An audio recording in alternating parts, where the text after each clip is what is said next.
Hey guys, this is Matt Core from ctrl+paint.com, and I love layer groups.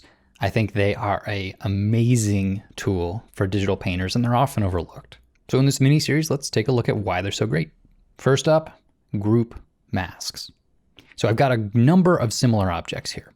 All of these spheres are sitting on top of the background, which is a flat illustration. So you can see these are all individual layers, and then I have a background. What I might want to do is clone a few of these. I'm not sure exactly what they are in this illustration, but you sometimes just have a lot of repeated shapes. Well, in this scenario, I actually want these trees to be in front of them, to sort of cover them up. This is an awesome opportunity for a layer group.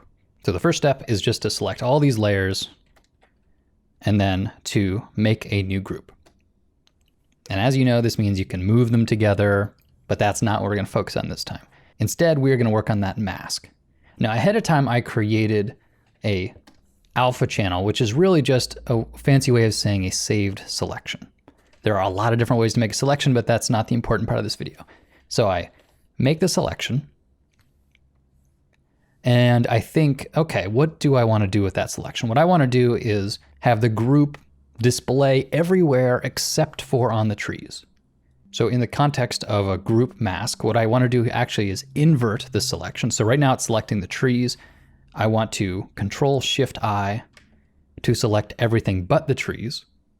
And then I apply a mask. Cool. So immediately you can see there are overlaps now, and it looks like the trees are in front. In reality, the balls are in front. They're just being slightly covered up by this mask. Remember, the tree is actually on that flat background layer.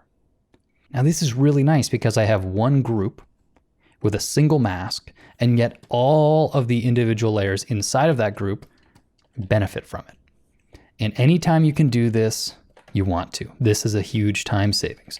Also, it sets up a relationship that allows you to make changes much more easily. It is not uncommon, for instance, to, add another foreground element. So for a minute, I'm just going to hide all the foreground stuff, and I'm just going to paint a tree here. So I'll just do a big visible shape just so we can see it really well. Okay, not beautiful, but it will do the trick. So the first thing I want to do is to make that selection. And I'm actually going to go to my alpha channel. Remember I said I had a single selection that was saved for my foreground?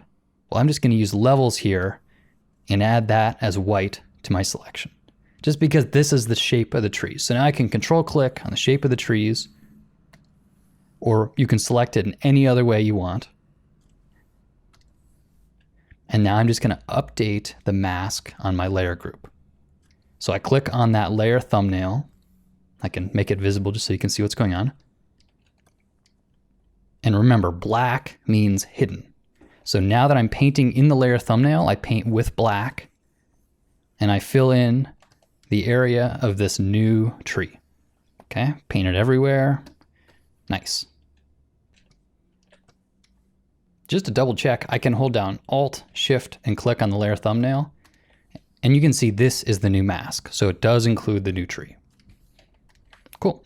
I can flatten down that painting now straight onto my background. So I've just got the one background layer and then the group full of all these balls.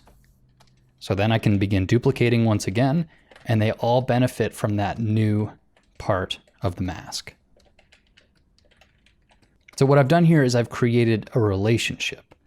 Instead of doing a bunch of stuff to each individual layer, I've realized that these balls are all similar in some respect.